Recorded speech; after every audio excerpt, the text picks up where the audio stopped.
Good afternoon, everyone, and welcome to the first of these special afternoon events. I'm just going to wait for you all to come in, and then we'll start.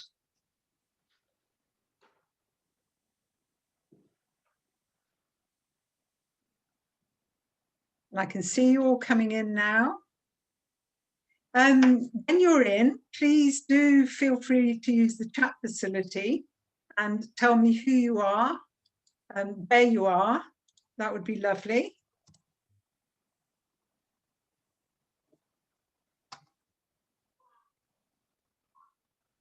And I'm hoping we've got some of our normal, we've got Natalie Valentine. How lovely. Natty, I feel as though you're in the room. I wish you were in the room. It would be so nice. Okay. I think there's someone from Seville who Carmen may well know. Yes. Lovely. So it's so special to know that there are people from all over the world joining us this afternoon. So hello from Seville. Louisa, you're in Oxford, West Wales. Louise Cunning from Old Woodstock. It's wonderful to have you all here. Lovely.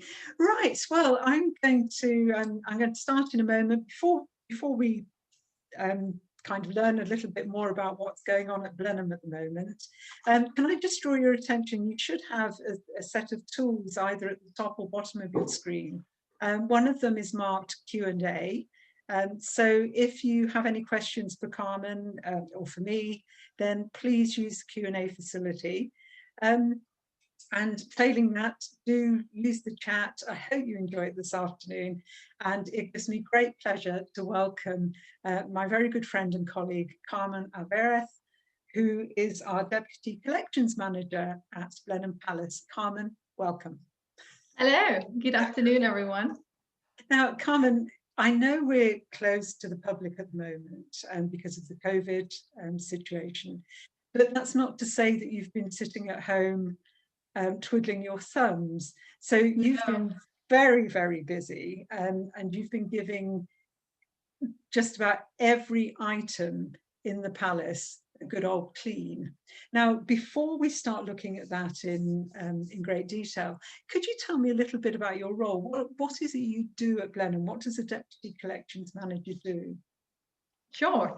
I assist the keeper of the palace and collection, Kate Ballinger, with the not easy task of looking after the conservation and preservation of the collection, the palace, and we also look after the outside areas for our guests to enjoy absolutely every part of Blenheim. Excellent, good. So no mean task, given the size of the place. Absolutely, yeah, no. And how long have you been doing that job? How long have you? Well, I've been at Blenheim for nearly 5 years now, with Kate for nearly 4 years. Wow. And do you have a background in conservation, or how? Yes, so I am an art historian. I do have master degrees in art history research as well, and conservation. And I have done different types of courses about conservation. Yes. Okay, lovely. Now we've already got questions coming in, but I'm going to ask people to just bide their time for a moment, because it could well be that your questions are answered during the course of this, and we'll come back to questions at the end. But what I'd like to do, first of all, is to start just with a very, very short film to show people, to give them an idea of what it is you do. So here we go. One of the most exciting periods here at Blenheim Palace is our Deep Clean program. It takes over 8 weeks and starts right at the beginning of January.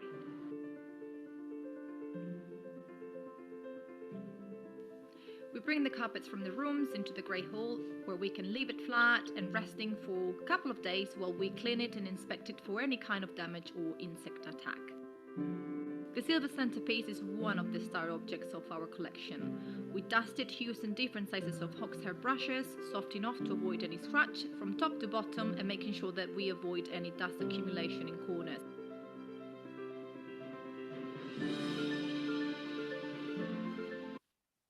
So that just gives a brief overview, and it is really brief. So how long would it normally take you to do what we know as what we call the deep clean, Blenheim? These days, because obviously it's a deep clean is something that many historic houses do while we are close to the public. And normally is during the winter period or spring clean as well, how it's called. For us, in the past, used to take 2.5 months, nearly 3 months. Wow. Now that we've been doing it, well, been open to the public, it takes around 8 weeks. Okay. But deep clean, even if it's something that we call the deep clean that we do in January, we take the deep clean not just during this month. We do cleaning, conservation cleaning throughout the year, and this is something very important to us, because when it comes to do a deep clean, well, we open to the public.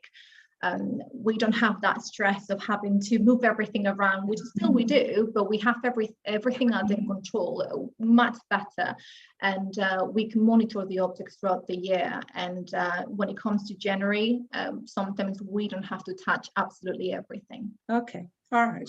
So just to go back to the items, and you said you don't have to touch absolutely everything. I mean, roughly how many items do you look after? Hundreds. It's very difficult to give you a number. Hundreds. I mean, if you think that we do the conservation cleaning for absolutely everything, from tapestry, carpets, desks, porcelain, everything, you name it, we do it. If you've been around Blenheim Palace, or if you have researched Blenheim Palace from home, if you're far away, I'm sure you've seen pictures and amazing photographs of the collection that we are lucky to have, and we just approach it and clean everything. And how many people are in your team, Carmen? How many people do that?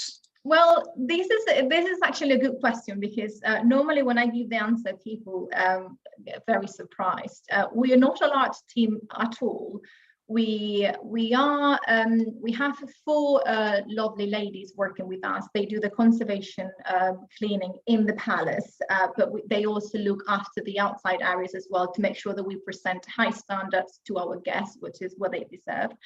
But it's 4 plus myself and Kate, but we also very lucky to work very close with our maintenance department and our guest services department as well. We work together very well, and when it comes to move a very heavy bronze statue or a desk, we know how to work together to do it in a safe way. So we are very lucky to have a reduced but large team at the same time with all the departments.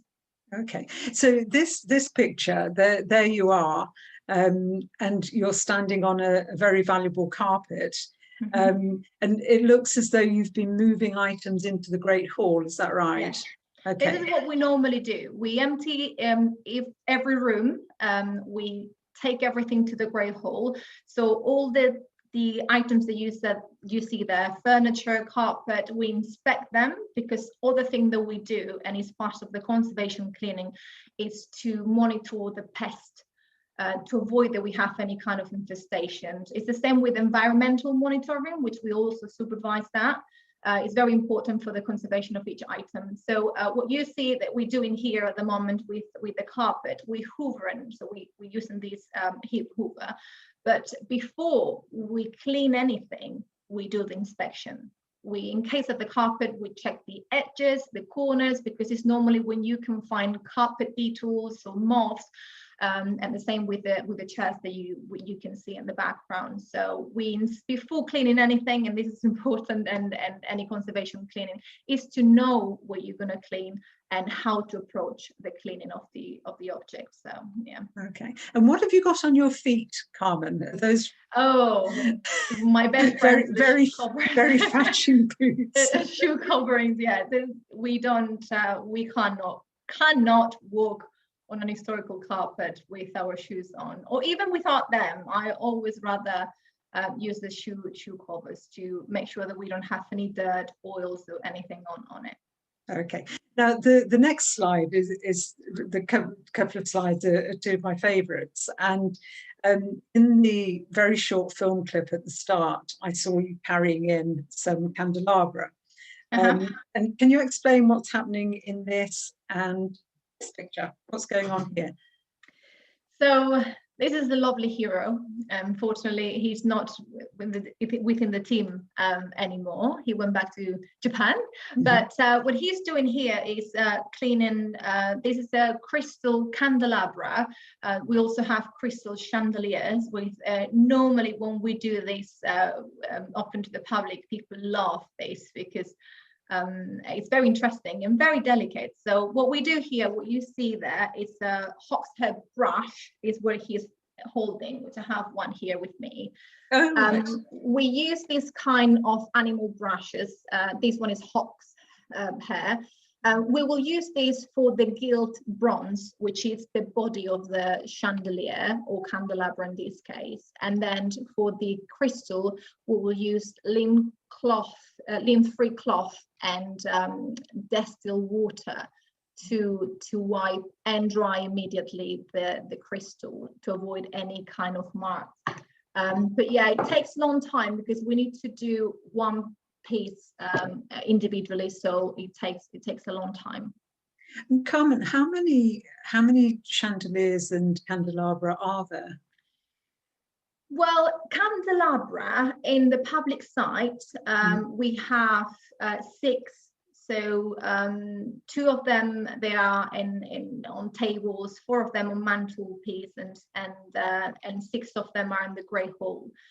And then crystal chandeliers, we have 3. One of them, very big one in the private side, and then we have another 3 gilt bronze candelabra. So yeah, we've got a few. And tell me, I think most people watching, if I say to you, have you ever had a Del Boy moment with, and I know you're asked this all the time. We do, and it's one of the things that I love when we do chandelier cleaning while we open to the public, because I think the 95% of our guests, as they walk by, they look at us and they ask us that question. But tell me, do you actually bring the chandelier down to clean it? No. That's why I haven't had a Del Boy moment, but I have had very scary situations where a few beads fell off the chandelier.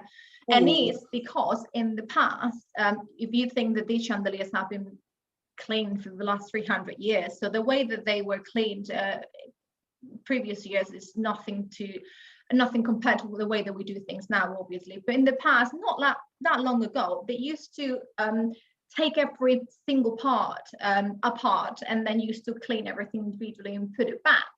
But the problem here is you can see that some pieces have been put back in the wrong place, or even in the wrong chandelier or candelabra.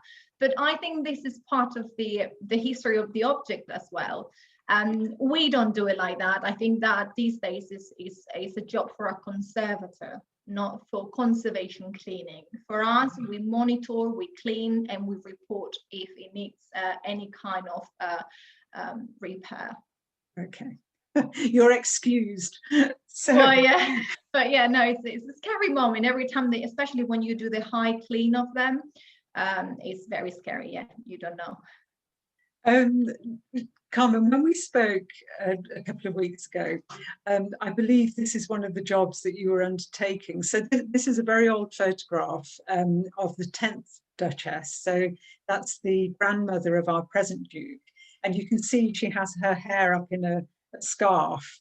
And this cabinet is in the China anteroom. Yeah. And it contains some very beautiful porcelain. And in her time, and she was Duchess, she died in 1961, she was the only one that would do this cleaning because it's such valuable, such beautiful china. And yet you were doing it recently. Does it make you nervous, or did it make you nervous? Yes, it does. So very often when people ask me what I do, what's my job, and I explain it, one of the first questions that everybody asks is, aren't you nervous when you clean these objects? Normally I'm not, because in this kind of job you need to be very confident because otherwise you can cause more damage, and you can actually damage the object. So you need to be very confident. But there is something that it makes me even dream about it, or I would say have a nightmare about it, and is when it comes to open the cabinets. Oh, more than cleaning the actual china or porcelain, is opening the cabinets what it makes me nervous, because you need to think that these cabinets, for example, they're 19th century cabinets, and throughout the year the wood expands and contracts, which means that when you need to open them, and they were not made recently, so the way to open them is not easy. no. Sometimes you need to pull a little bit harder than you think, which could make vibrations inside, and some of these lovely pieces are in stands, so it's what really makes me nervous. Cleaning it, not that much, but it's the opening cabinets where I have dreams about it. Nightmares. Nightmares, yeah, definitely nightmares.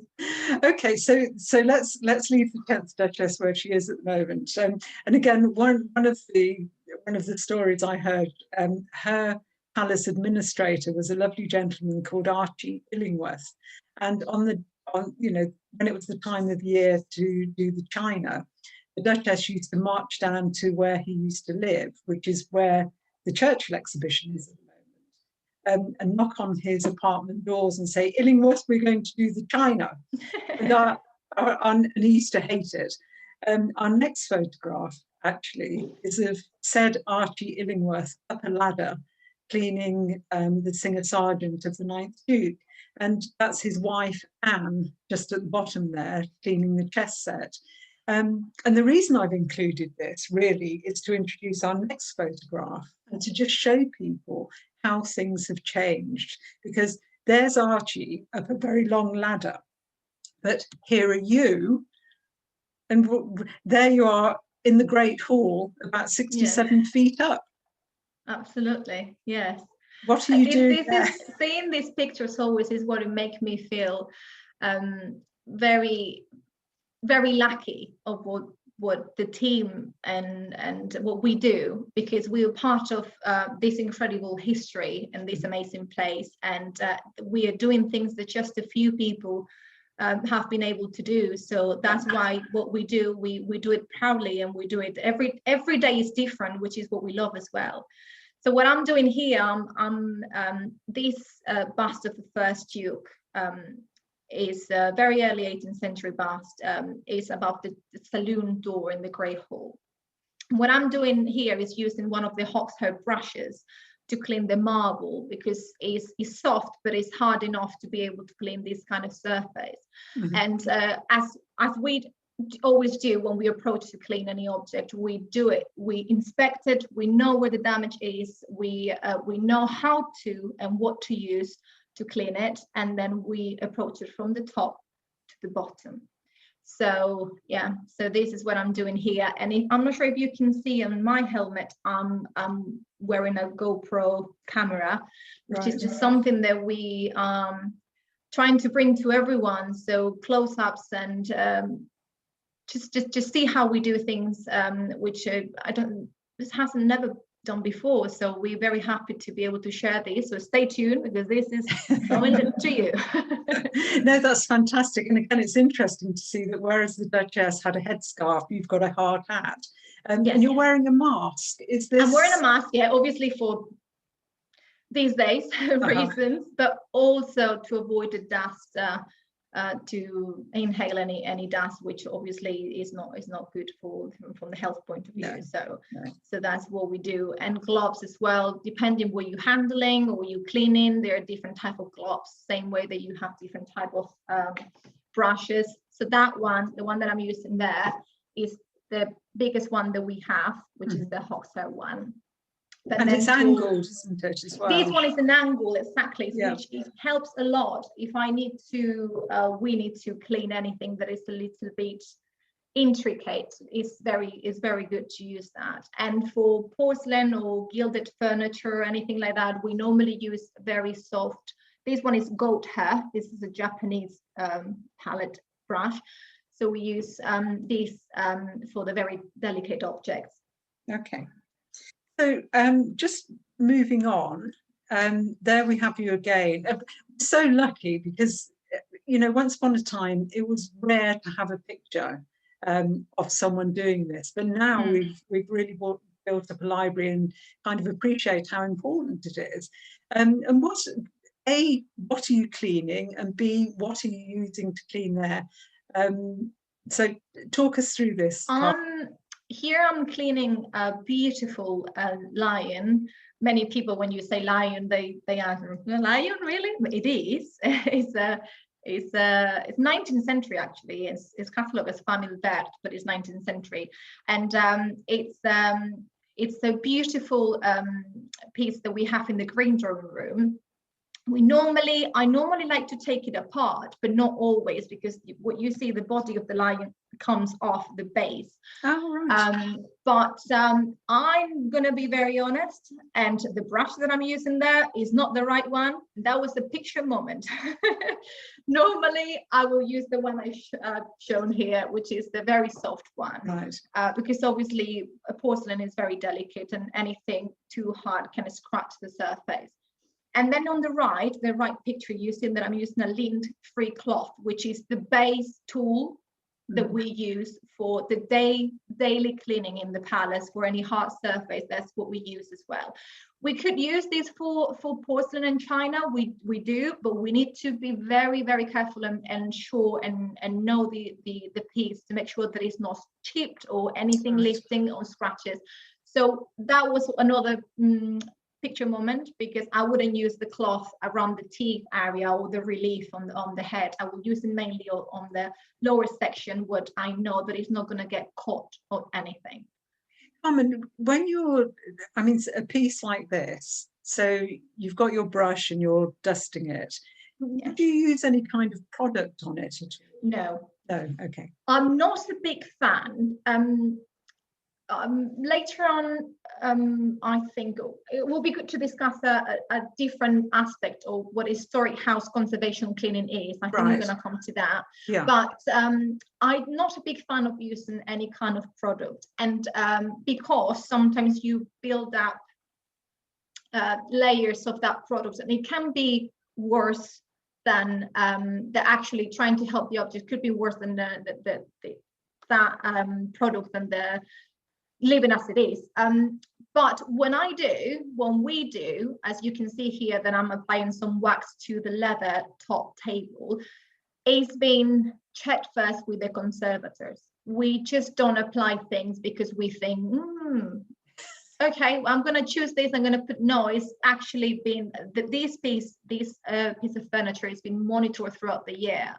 And with our lovely furniture conservator, James Smith, when he brought it back from conservation, I checked with him and I said, how often can we apply wax? And then he said, well, it's just been done, so maybe check in 10 months time, 6 months time. Obviously, all depends, which is something very important to highlight as well. All depends with the location of the item, because the environmental conditions affect any item, and also the materials that conforms an item. So that is something that when we do the cleaning or the monitoring of the items, we need to take under consideration as well. Okay. Carmen, it just occurs to me, so with so many items, and I mean, you are so familiar with them all and you know exactly where they are, what would you save in a fire? My favorite. Yeah, what would you save? God forbid. Oh, what I say? What's your favorite item? My favorite, I'm not sure if I will be able to carry it with me because it's a very large piece. I love the mirror that is in the green drawing room, which is an instant Mayhew mirror, which if you go and show what it is at the moment, I just love it. It's just it's very, even if it's It's a 19th century mirror, Baroque style, very like Baroque style. It's just beautiful because when the light hits it, it seems that it moves with all the concave and convex areas that it has, and all the leaves, and it's just beautiful. It's just what you expect to see in a palace. Yeah. That type of mirror is just beautiful. Yeah, my favorite. But sadly, you wouldn't be able to save that in a fire. Unfortunately not. I mean, you never know. No, to be honest, it came from conservation last year, and I wasn't there, but Kate Ballinger was there supervising the install and reinstall of the, and it was a challenge. I think it was. I bet. Okay, so again, just going back to where we were with products. So normally you wouldn't use product here. You know, you're putting on wax, but you're avoiding building up layers and layers and layers. But then in this photograph, I thought was quite interesting. So what's being used to clean the breastplate there? Brasso. Yay!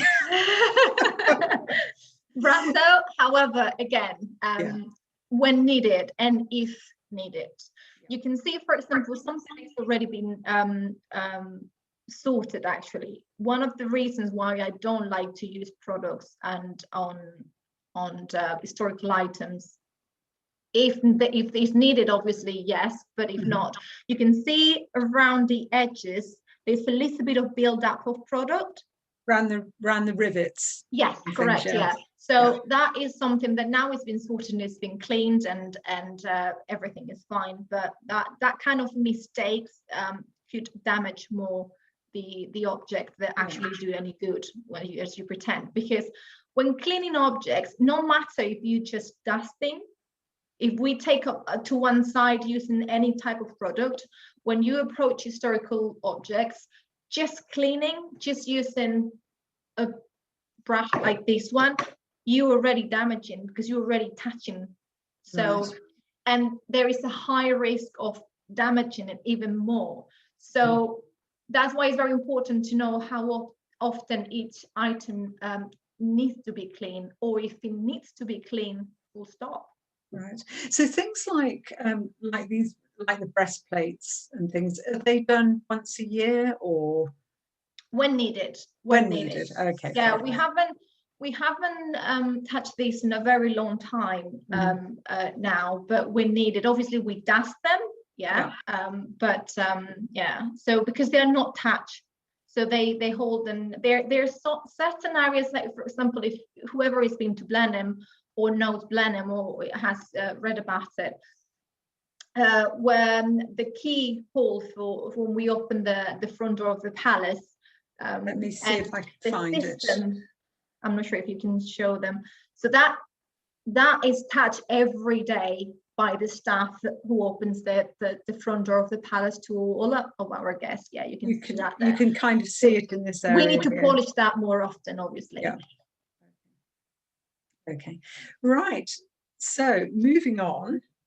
Again, this is a very old photograph of cleaning towards the top of the Great Hall, and you can see these chaps. There's a kind of wooden tower, no hard hats, no masks, nothing of the sort.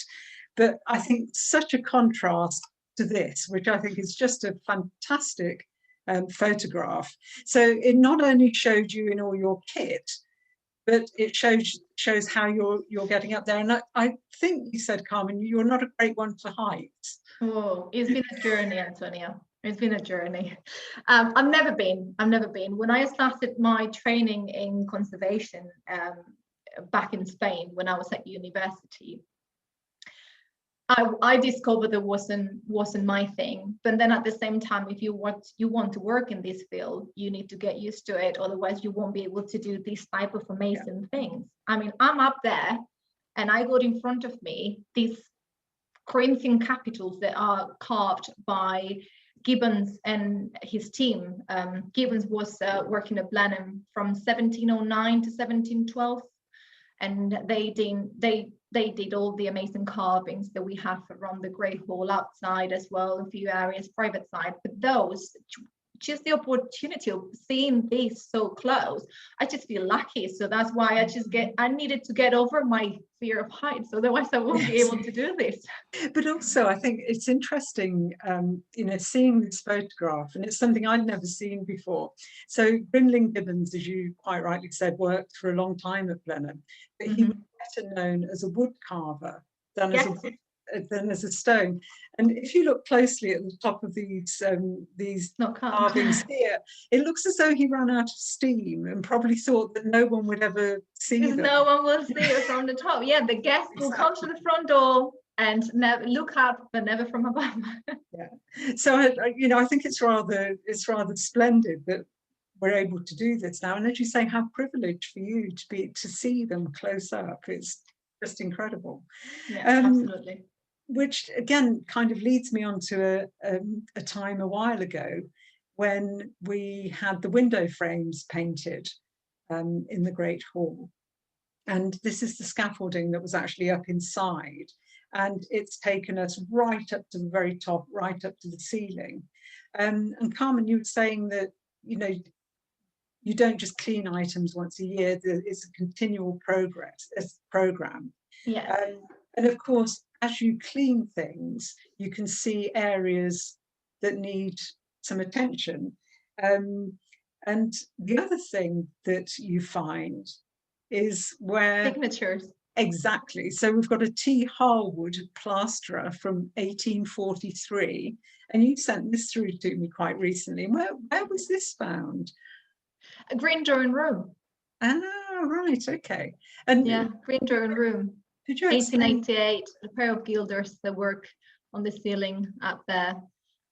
Yeah, because that's it's very interesting. Again, is one of the things that I love about what we do is we keep learning about Blenheim and its history constantly, and discovering things like this is just amazing. I don't know. We feel very lucky. Yes, of course. And again, you mentioned the difference between cleaning for a museum and a stately home. What in what way? This is, I think, is something very important to, from my point of view, very important to highlight and separate, because normally when you talk about conservation cleaning, or and you kind of think more from a museum point of view. If we think that a museum is and the building has been adapted or built for the purpose of containing and looking after these the collection that they have inside, but an historic house, and I hope that we have colleagues from all the historic house that can support where I'm going to say. It's completely different. It's completely different. Just starting with mentioning that in the private side, we have a collection of silver, ceramic and porcelain, tables, everything that is still in use. Pieces that are 200 years old or 300 years old or 50, 70, doesn't matter, but they are still in use. When the Duke, when His Grace has guests over, they use the most amazing silver. Silver that is 200 years old, and they use it, and then they need to polish it and wash it, and they will be reused in another occasion. Things that we normally in public side or in a museum will be behind a glass. So this is something very important to highlight and make a difference there, because it's incredible that these, from art historian point of view, I think it's incredible that these objects are still fulfilling their purpose. Yes. They're still in use. But also, if we come to the public side, we have challenges that they're very difficult to deal with. The environmental monitoring is something very important from a conservation point of view, and the same in the pest control. But environment, it's just very, very... Step one, basically, I would say, humidity, temperature, everything can affect the collection. We have the door open constantly, the exit open as well. But when it comes to warm months, we need to open windows. Yeah. And we have, in the public side, we have one side of the palace, some problems with the humidity levels. So we have humidifiers installed in there. But if you go to the other side of the palace, it's the opposite. We have very high level of humidity that we have dehumidifiers to control that problem. So if you walk through the palace and you discover a new thing that you need to deal with, and throughout the year is the same. So yeah, it's very, very difficult. So this desk that we've got just here, for example, it's being conserved or repaired or whatever in situ. And again, I remember talking to the gentleman, Ludovic Potts, who does all the repairs for Ball furniture. And this type of furniture is very special, isn't it? It really is. It really is. It has different layers of materials. If we mentioned earlier that the environmental conditions and pest control is important and affects every object in a different way, because every object is made with different materials. If we apply this just to a Ball furniture piece, it has every kind of material inside, different layers. So controlling the environment is very important because it can contract, the wood contract, expand, and that can affect in a different way. And also the challenge with these pieces are the dust cementation, the dust accumulation, just to avoid that and look after it, because it's very difficult to dust, it's very difficult to clean. You cannot use just a cloth, you just cannot, because you can get caught if something is lifting up. You can get caught and you can damage it more. So talking to Ludovic Potts when he brought back one of the clocks a couple of years ago, we asked him for some tips for approaching these items when it comes to clean them. And then what is this? This is an air puffer. And honestly, it works really well. We use also hogshead brushes. I'm going to show you these. I got everything here, by the way. I hope the team doesn't tell me off. We use these for the tops. And then for the very intricate parts, we use these to get the excess of dust off. So we don't go in there and avoid any avoidable damage, basically. Okay. Amazing. So you mentioned a clock case, and that brings me very neatly onto our next slide, because although we have a fantastic team at Blenheim, or you have a fantastic team at Blenheim, we do. You also have a wonderful team of people that you can call upon, and this is our lovely clock man, and whereas you look after the case, don't you? Yes. And John looks after the innards. And I can remember once talking to him, and you mentioned dust, and he said how awful the dust is for the clocks as well. It's a very difficult part of the role that we do, is looking after the clocks. They're very, very, very fragile. We cannot clean or touch anything related to the mechanism. That is John. John has been working with Blenheim for over 40 years. He knows every clock that we have at Blenheim. So we're very lucky to have him. But yeah, we dust the frame, I would say, of each clock, and we need to monitor closely, because we don't want to touch them too often either. We just need to make sure that we don't have any builds up of dust, and we use the same tools that we use for the Ball furniture. Right, okay. So I've put this next slide in because this is one of my favourite pieces at Blenheim. I mean, it's 300 years old. The fabric was commissioned by the first Duchess, and it was intended as an insult to the Sun King, whose face you can see on the seat. But tell me, at what stage would you look at a piece of furniture like this and say, okay, it's time to have it reupholstered? Well, we wait as long as we can, basically, because obviously we don't like the word restoration, because for us, restoring something is when the soul, this is an art historian talking, but the soul of the object is gone, basically, and you're just redoing it again. Yeah. Conserving is what we do, and especially the conservators that we have with us, and we're very lucky to have. I believe you had a lovely chat with Emma Telford. Yes, not long ago. So she's the one that looks after our carpets and textiles, and basically what we're doing here, many people, they could say, well, that is faded, it's pretty much gone, but it's not. The velvet all in the front there, you can see it. So what she's done here, and what we do with curtains, with everything across the palace, any fabric that could be on risk of fading or getting more damage, is we protect them. I'm not sure if you can see maybe at the back in the corners the netting that is protecting absolutely the upholstery. So that's what we do, trying to hold that there for as long as we can. And then when it comes to cleaning these ones, we need to be very careful.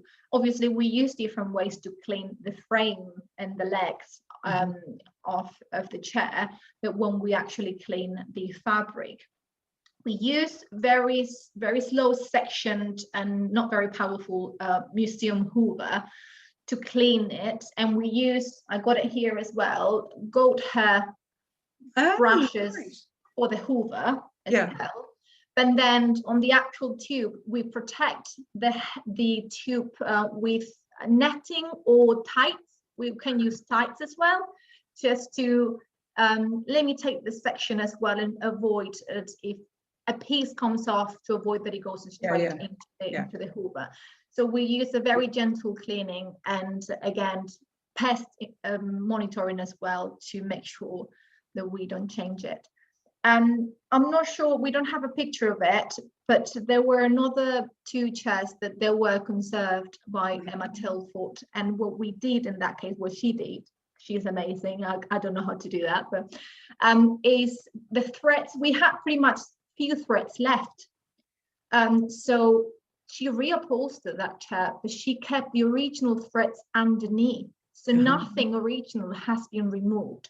And that's another way to conserve the original part of and the soul of that chair. Absolutely. And so, because I also remember Ludovic Potts saying that they use things like fish glue, and he said that they don't do anything that can't be reversed.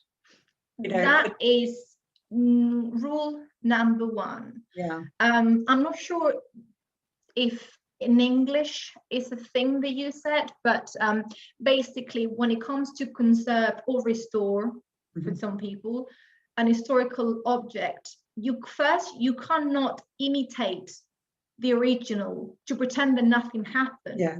Because that is what is called a false historic.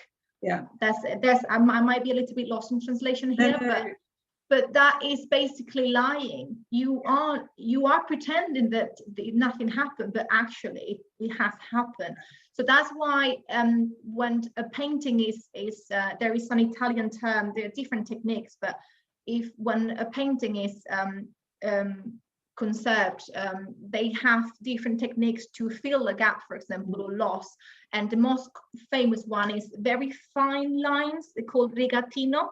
Very, very fine lines that when you are contemplating the painting from certain distance, you see the painting like nothing happened to it. But when you actually see closely the painting, you can see, and the painting is telling you where it remains from the original times and what is being added. Yeah, it's far more honest, isn't it? It's definitely. It's Now we're going to move on again. Sorry, I'm conscious of time. No, it's fine. We're fine. We've mentioned pests, and here we have it's a very, very old book by the Reverend Maybor, who was the chaplain to the 4th Duke, and he used to write guidebooks about Blenheim, and you can see here this kind of horizontal line. And can you tell us what caused it, Carmen? Well, there are different bookworms, basically.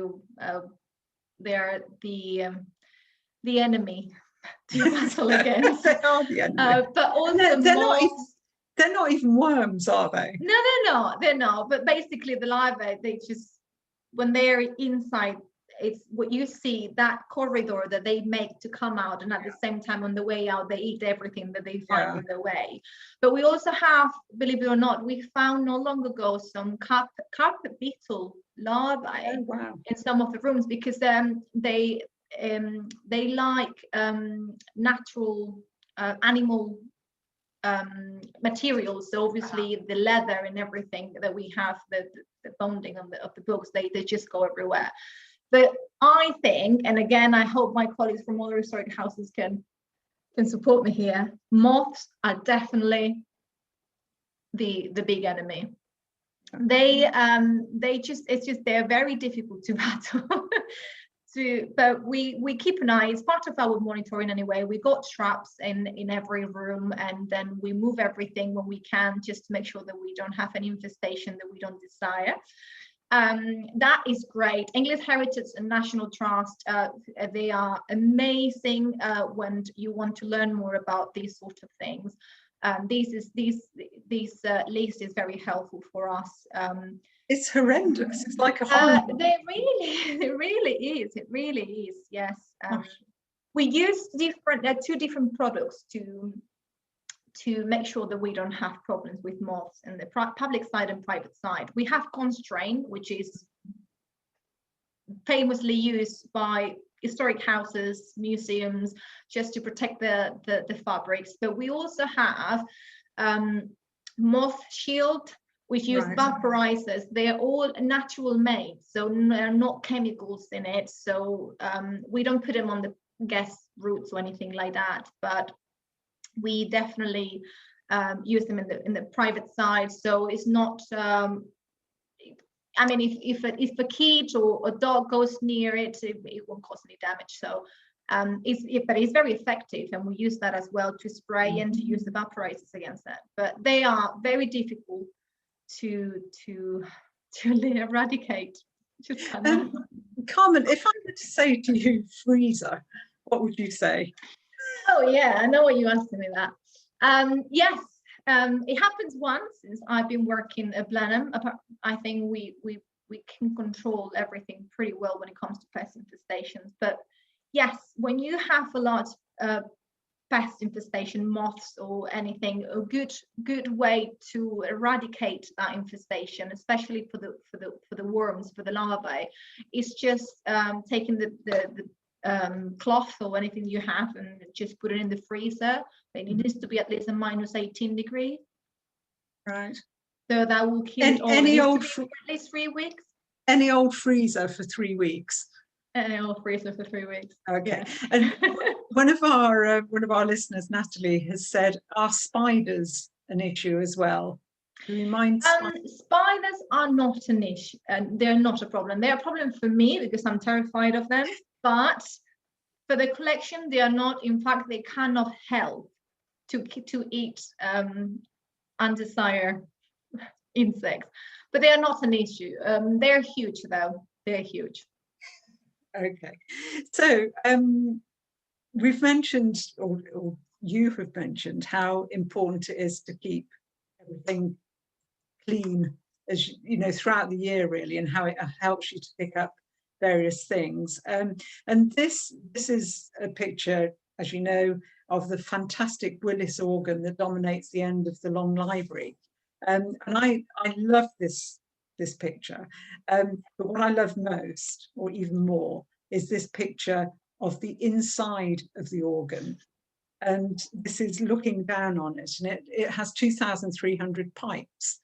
And we mentioned earlier having the odd Delboy moment. Can you tell us what happened when a member of staff fell into the organ? Well, I'm sure if I can add more than that, but yeah, that happened. I didn't see it though, but that happened. Yeah, it's one of the risk that we take when we do this kind of cleaning. Yeah. So we're very thankful for our health and safety team as well, Of because they course. also supervise how we do things. So we're very grateful as well. But yeah, so that happened, unfortunately. But I must say that when it comes to clean the organ, we cannot touch the inside of the pipes, because that question, I get that question quite often as well, how we clean the organ, and we cannot touch the inside of the pipes. We leave that for the conservator and the specialist when it comes to that. Otherwise, we can cause more damage than actually help the preservation of the organ. We do clean, say, the frame, the outside, the attic that is behind it, and high levels.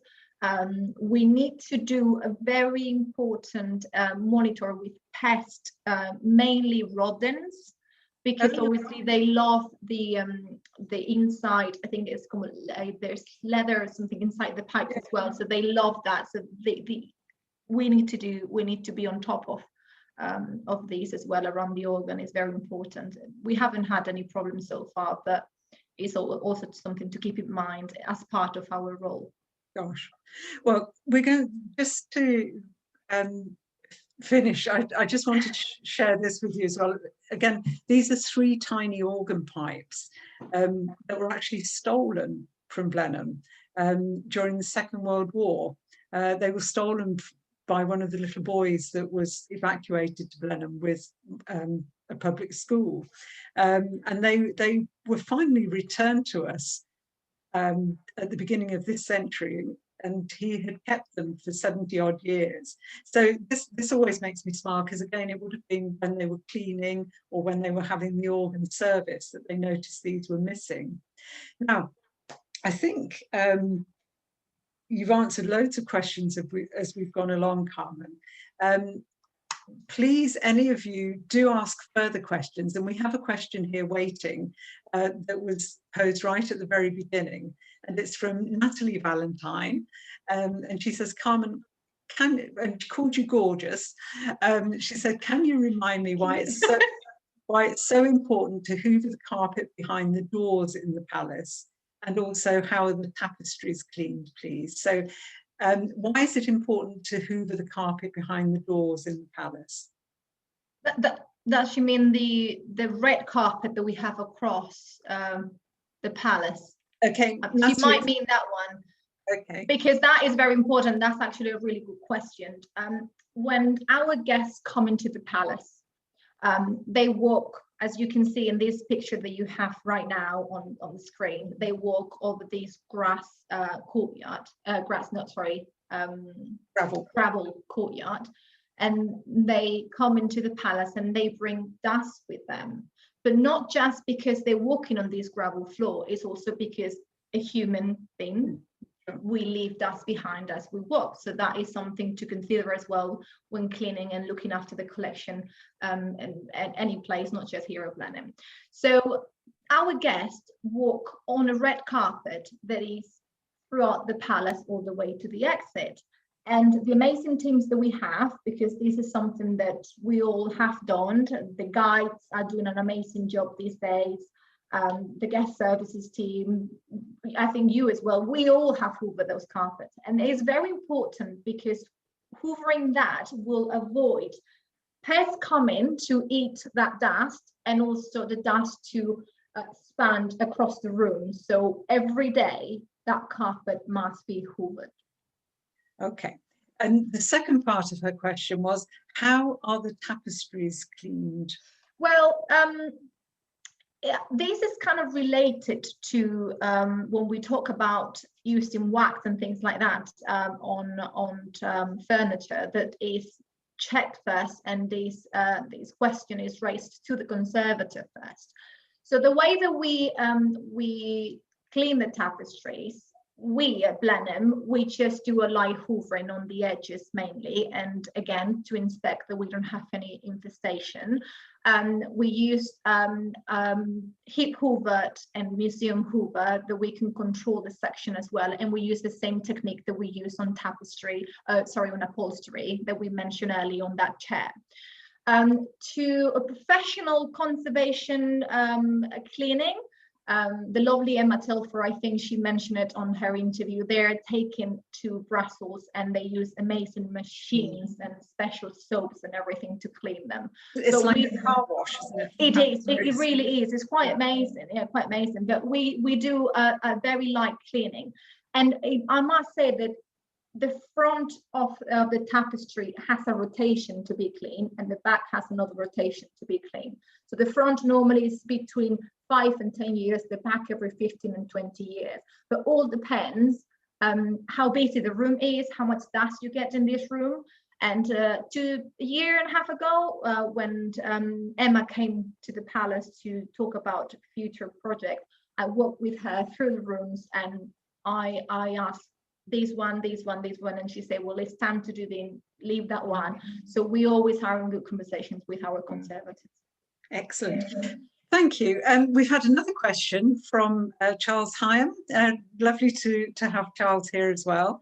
And he said his question is, visitors sometimes ask about the long curtains in the staterooms, possibly Edwardian. They're protected with gauze, so like the chair you were talking about earlier. Yes. But some are beginning to show their age. At some point, one or more of them may need replacing. If so, would you attempt to match the design and pattern of the fabric? That is not a question for me. That will be a question more for the keeper of the palace and collection, Kate. She's in charge of making these kind of decisions. But from my point of view, I would say yes and no. You need to think that the curtains that we currently have in the rooms are not that old as people think. Most of them are from the 50s. Oh, wow. The only thing is because they're silk and they are very fine and delicate. They show in wear and tear more than a stronger fabric will show. But this is a little bit, you can replace them and put them back and make them look as the current ones. That's absolutely fine. But at the same time, the reason why I live in house, the difference with a museum that we are living house is the family still can redecorate the rooms as they respecting the World Heritage Site, obviously, but still things can be slightly changed to bring new ways to see things and decorate the rooms. But again, that is not my decision. Well, Carmen, that was fantastic, absolutely fascinating.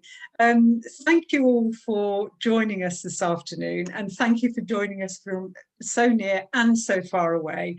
It's been a delight, and we have another whole series starting next week, so on a Wednesday evening, and we're also going to do some more of these little kind of mini series via Facebook Live. I'm sure you'll notice as well that there's a donate button, so if you did want to support us, you know, like many other stately homes and museums, it's a tough time for us, then please do.